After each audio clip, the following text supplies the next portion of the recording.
Assalomu alaykum.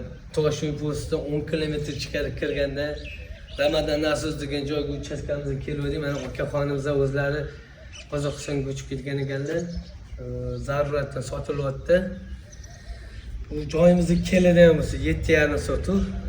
Ichkari kirsak, ichkarida holatlarni ko'rsak bo'ladi. Mana bitta molxona, tayyor 5 peshtaxonamiz ham bor.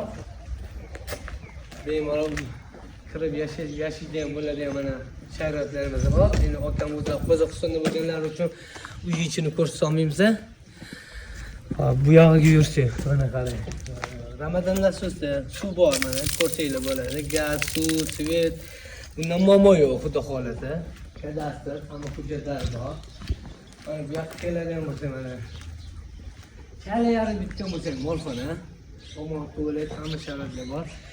Bemalol ya'ni Anta 10 ta qo'y yoki 5-6 ta buqa qilib, mol boqib, mashta ozgina yashayman degan akalarimiz bo'lsa, bemalol past telefon nomerlarini qoldiramiz.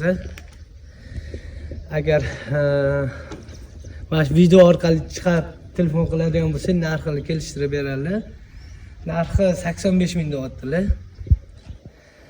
Ko'ring, mana fasad tomonidan ham ko'rsatamiz sizga.